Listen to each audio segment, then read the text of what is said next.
நேயர்களுக்கு எனது உள்ளம் கனிந்த வணக்கம்.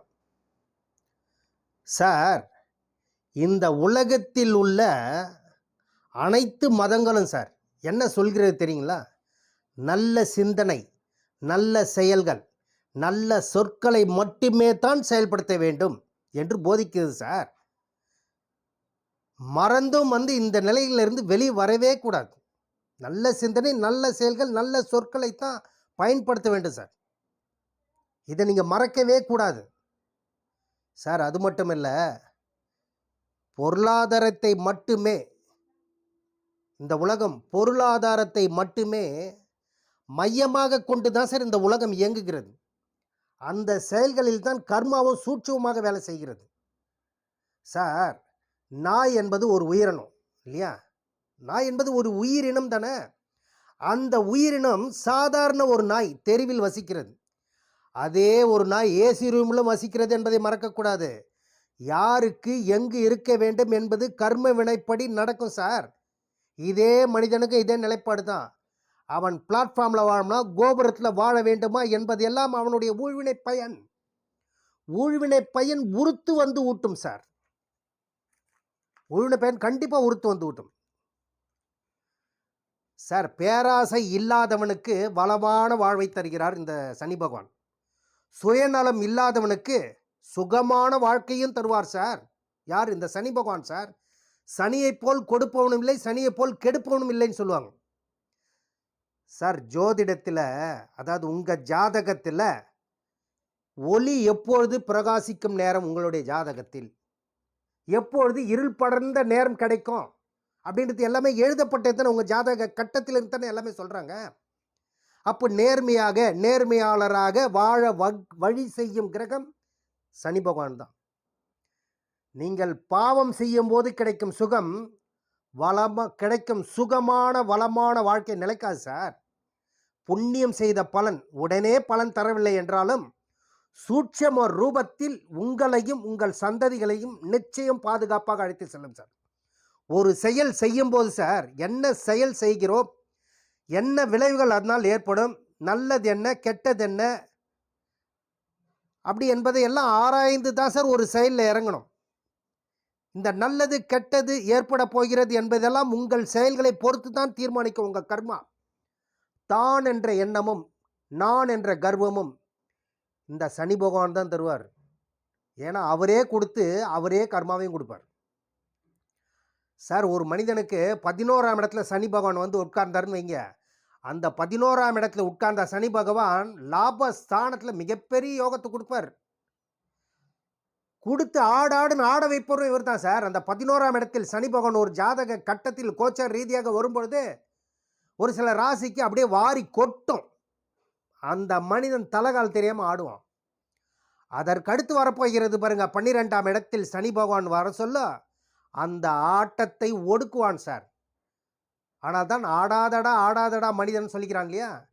அதே மாதிரி தான் முதல்ல ஆட வச்சு அதுக்கப்புறம் அடக்குபவனும் இந்த சனி பகவான் தான். அப்போ எந்த ஒரு விஷயத்திலும் உங்களுக்கு சுயநல நோக்கில் செயல்படும் அனைத்து விஷயங்களும் உங்களை வச்சு செய்வார் சார். அதே நீங்கள் பொது நலமாக ஒரு விஷயத்தை செய்கிறீங்கன்னா சனி பகவான் கண்டிப்பாக உங்களுக்கு அள்ளி கொடுப்பார் சார். சுயநல நோக்கத்தில் செய்யப்படும் செயல்கள் தான் பாதகத்தை செய்வார் சார். தீதும் நன்றும் பிறர் தர வாரா சார். இப்போ காலபுருஷனுக்கு மேஷ ராசின்னு வைங்க. அந்த மேஷ ராசிக்கோ மேஷ லக்னத்துக்கோ 10ஆம் வீடு எது சார்? சனி பகவான் மகர ராசியாக வரும். 11ஆம் வீடு என்று சொல்லக்கூடிய கும்பராசியாக வரும். கும்பராசிக்கு மூலத்திரிகோண வீடே வந்து சனி பகவானுக்கு மூலத்திரிகோண வீடு கும்பராசி தான். அதே மேஷத்திலிருந்து பாருங்கள் 7ஆம் இடம் என்று சொல்லக்கூடிய துளாராசி வரும் இல்லையா? அந்த துளாராசியில் தான் சார் சனி பகவான் உச்சதாரில் இருப்பார்.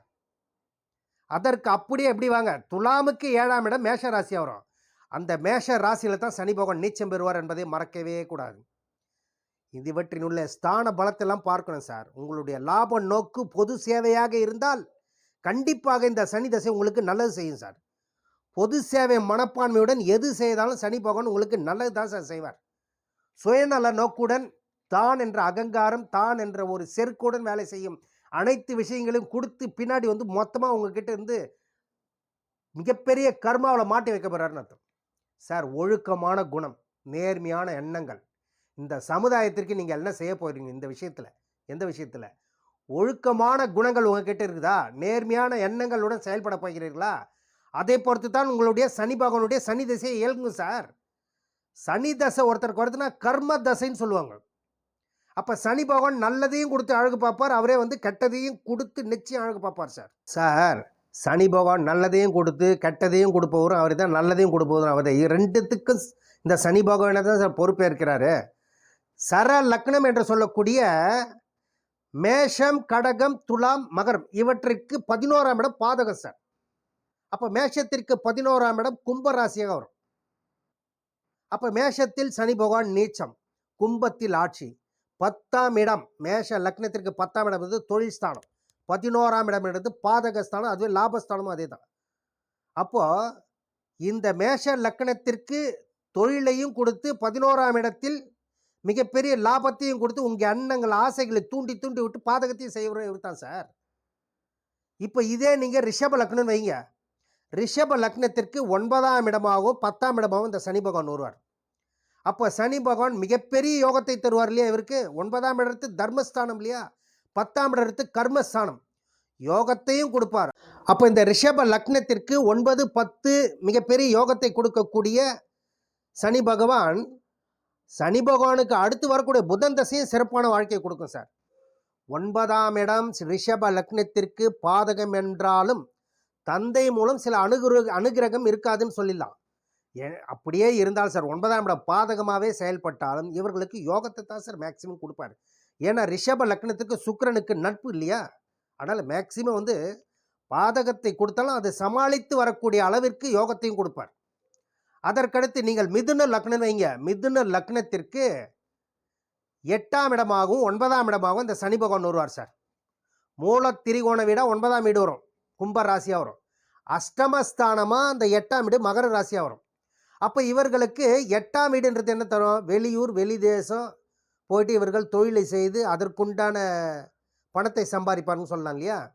அப்போ மூல திரிகோண வீடு 9ஆம் இடம்ன்றது அதிர்ஷ்ட ஸ்தானம். அந்த ஸ்தானத்தில் சனி பகவான் உட்கார்ந்தால் இவர்களுக்கு யோகத்தை கொடுக்கும் சார். அதற்கடுத்து கடக லக்னம் நீங்கள் வைங்க. கடக லக்னம் 7ஆம் வீட்டுக்கும் 8ஆம் வீட்டுக்கும் அதிபதியாக வருவார். அப்போ கடகத்திற்கு சனி தசை வராமல் இருந்தாவே ரொம்ப நல்லது சார். ஏன்னாக்கா முதல் தரமான எதிரே கடக லக்னத்திற்கு சனி பகவான் தான். கடக லக்னத்திற்கு 2, 7 மாரகம், அதே சமயத்தில் பாருங்கள் 8 அஷ்டமஸ்தானமாக வரும். அப்போ நல்லதே செய்யாத தசை சனி தசை இந்த கடக லக்னத்திற்கு தான். கும்பத்தில் பிரச்சனையை ஆரோக்கிய பிரச்சனையை ஏற்படுத்திடும் சார். கும்பத்தில் சனி பகவான் இருந்து சனி தசை வந்து வைங்க கடக ராசிக்கு கடக லக்னத்திற்கு மிகப்பெரிய ஒரு உடல் ரீதியான பிரச்சனைகளையும் கொடுக்குன்றதை மறக்கவே கூடாது. அந்த சனி பகவான் சுபத்துவமான கிரகங்கள் பார்த்தால் இதிலிருந்து தப்பிக்கலாம் சார். அதற்கடுத்து நீங்கள் சிம்ம லக்னம் வைங்க. சிம்ம லக்னத்திற்கு 6ஆம் வீடாகவும் 7ஆம் இடமாகவும் இந்த சனி பகவான் வருவார். 6ஆம் வீடு மகர ராசியாகவும் 7ஆம் வீடு கும்ப ராசியாக வரும். அப்போ 6ஆம் வீடுன்றது ருண ரோக சத்ரு வியாதி கடங்கார ஸ்தானம் சொல்லலாம். அது பரவாயில்ல, அந்த இடத்துல சனி பகவான் உட்கார்ந்து உங்களுக்கு சனி தசை வந்தா. ஆனால் அதே 7ஆம் வீட்டில் கலத்திர ஸ்தானம் என்று சொல்லக்கூடிய சப்தம ஸ்தானத்தில் அந்த சனி பகவான் உட்கார்ந்து உங்களுக்கு சனி தசை வரும் காலங்களில் கூட்டாளி மூலமாக கண்டிப்பாக பிஸ்னஸ் பார்ட்னர் மூலமாக பிரச்சனை கண்டிப்பாக வரும் சார். வாழ்க்கை துணை மூலமாக பிரச்சனை வரும். குரு பார்த்த சனி மட்டுமே தான் சார் நல்லது செய்யும் என்றைக்குமே ஒரு ஜாதக கட்டத்தில். அதாவது சுபரோட வீட்டில் அந்த சனி பகவான் அமர்ந்திருந்தால் பரவாயில்லன்னு எடுத்துக்கலாம். அதற்கடுத்து நீங்கள் கன்னி லக்னமாக இருந்தீர்களே என்றால் 5, 6ஆம் வீடாக அந்த சனி பகவானோட வீடு வரும். அப்போ 5ஆம் இடம்ன்றது என்ன சார்? புத்திரர்கள் மூலமான சிறப்பான வாழ்க்கையை கொடுக்கறது. ரோக சனியை போலவும் செயல்படுவார். ருண ரோக சத்ரு வியாதி கடங்கார ஸ்தானம் இல்லையா 6ஆம் இடம். அப்போ 6ஆம் இடத்திலிருந்து அந்த சனி பகவானுடைய தசை வந்ததுன்னா ரோக சனியை போலவே செயல்படுவார். உடல் ரீதியாக பிரச்சனையும் கொடுப்பார், கடல் மூலமாக பிரச்சனையும் கொடுப்பார். இந்த கன்னி லக்னம் சொந்த தொழிலை செய்யக்கூடாது, மேக்சிமம் செய்யாமல் இருந்தால் ரொம்ப நல்லது இவங்க. அதற்கடுத்து துலாம் லக்னம் பார்த்தீங்கன்னு வைங்களேன். துலாம் லக்னத்திற்கு 4ஆம் வீடு என்று சொல்லக்கூடிய சுகாதிபதியும் வருவார், பூர்வ புண்ணியாதிபதியும் 5ஆம் வீடு வரும். அப்போ இது பாருங்கள், துலா லக்னன்னாவே ஒரு வியாபார ஸ்தானம், வியாபார லக்னம் சொல்லிடலாம். அப்போ துலாமில் பாருங்கள், இந்த சனி பகவான் 4க்கும் 5க்கும் உண்டான சனி பகவான் இந்த துலா லக்னத்திலே சனி உச்சம் பெறுவார் சார். 4ஆம் வீடு வீடு, மனை, வண்டி, வாகனம். 5ஆம் வீடு பூர்வ புண்ணிய ஸ்தானம். உங்கள் புகழ், செல்வம், கீர்த்தி, செல்வாக்கை பண்ணக்கூடிய ஸ்தானம் தான் 5ஆம் இடம். அப்போ இது யோகத்தை தான் சார் தரும் துலா ராசிக்கு. மிகப்பெரிய யோகத்தை நிச்சயம் கொடுக்கும் சார். துலா ராசிக்கு சனி தசை வந்ததுன்னா மிகப்பெரிய யோகத்தை நிச்சயம் வழங்கும். அதற்கடுத்து நீங்கள் விருச்சிக லக்னம் வைங்க. விருச்சிக லக்னத்திற்கு 3ஆம் இடமாகவும் 4ஆம் இடமாகவும் அந்த சனி பகவானுடைய வீடு வரும். அப்போ 3ஆம் இடம் 4ஆம் வீடு சம்பந்தப்பட்ட பிரச்சனைகளை கண்டிப்பாக தூண்டி தூண்டி விட்டு துன்பத்தை தருவார்ன்றது சொல்லிடலாம். ஆனால் சனி தசை இவங்களுக்கும் வராமல் இருந்தால் ரொம்ப நல்லது சார். ஏன்னு கேட்டிங்கனாக்கா, விருச்சிக ராசினுடைய அதிபதி செவ்வாய். 3, 4க்கும் சொந்தக்காரனான அதிபதி சனி பகவான் செவ்வாய்க்கு எதிரி அப்படின்றதுனால இந்த சனி தசை வராமல் இருந்தால் ரொம்ப நல்லது. அப்படியே வந்ததுன்னா இவர்களுக்கு சுபகிரக பார்வையோ அல்லது சுபருடைய வீட்லேயும் அந்த சனி பகவான் அமர்ந்திருக்கணும் சார். அப்படி அமர்ந்துதான் யோகத்தை தருவார். அதற்கடுத்து நீங்கள் தனுசு லக்னமாக இருந்தீங்கன்னு வைங்க. உங்களுக்கு பாருங்க, 2ஆம் வீடு வாக்கு ஸ்தானாதிபதி அவர் தான் வருவார். குடும்பஸ்தானாதிபதி அது சனி பகவான். 3ஆம் இடம்ன்றது வீர தீர பராக்கிரம ஜெய ஸ்தானாதிபதி, வெற்றி ஸ்தானாதிபதி அந்த சனி பகவான் ஒரு கடும் உழைப்பை தரும் சார். இவர்களுக்கெல்லாம் தனுசு லக்னத்திற்கெல்லாம் சனி தசை வந்ததுன்னா கடும் உழைப்பை தந்து நிதானமான முன்னேற்றத்தை நிச்சயம் தரும் சார். சனி தசை இவர்களுக்கு வந்தால் தனுசு லக்னக்காரர்களுக்கு இவங்க கொஞ்சம் பக்குவமாக தான் சார் செயல்படும். அடக்கித்தான் வாசிக்க வேண்டும், பொறுமையாக இருந்து வாழ்க்கையை நடத்த வேண்டும் சார். இவர்களுக்கு அப்போ எங்கே இருந்தால் தான் சார் வாழ்க்கையின் மிகப்பெரிய யோகத்தை கொடுக்கும் சனி தசைன்னு கேட்டிங்கனாக்கா, சனி பகவான் தனுசு லக்னத்திற்கு 3ஆம் இடத்திலேயோ 6ஆம் இடத்திலேயோ 10ஆம் இடத்திலேயோ 11ஆம் இடத்திலேயோ அமர்ந்து தசா நடத்தினா மிகப்பெரிய யோகத்தை கொடுக்கும் சார் தனுசு லக்னத்திற்கு. அதற்கடுத்து நீங்கள் மகர லக்னம் வைங்க. மகர லக்னத்திற்கு 2ஆம் வீடாகவும் சனி பகவான் வருவார், லக்னாதிபதியாகவும் சனி பகவான் வருவார். இவர்களுக்கெல்லாம் சனி தசை வந்ததுன்னு வைங்களேன், மிகப்பெரிய யோகத்தையும் கொடுக்கும் சார். இவர்களுக்கு இந்த சனி தசை வந்தால் இவங்க ரொம்ப பரபரப்பாக இருப்பாங்க, சுறுசுறுப்பாக இருப்பாங்க. சுறுசுறுப்பான செயல்படியில் அதிகம் ஈடுபடுவார்கள் சார். ஏனென்றால் லக்னாதிபதி என்பதால் இவர்கள்லாம் பாருங்கள், சனி பகவானாவே ஒரு ஒரு தலைவன் தானே, கர்மக்காரகன் தானே. அவர் பாருங்கள், இந்த சனி பகவான் மேக்சிமம் பாருங்கள் மகர லக்னத்தில் இருக்கிறவங்களாம் கண்டிப்பாக ஒரு தலைமை பொறுப்பில் இருப்பாங்க சார். ஏதோ ஒரு தலைமை பொறுப்பில் இருப்பாங்க. அதாவது பொதுநல சேவையில் ஒரு நகர தலைவராகவோ ஊர் தலைவராக கூட இருக்கலாம். இது போன்ற பதவிகள்லாம் திறந்து அழகு பார்ப்பார் சார். இவர்களுக்கு சுக்கிரன் வீடு புதன் வீடுகளில் சனி பகவான் இருந்தால் சிறப்பான பலன் அப்படியே அள்ளி கொடுக்கும் சார் இவர்களுக்கு. ஏன்னா சனி பகவானுக்கு ரொம்ப பிடித்தமான இடம் சுக்கிரனோட வீடு, புதனோட வீடு தான்.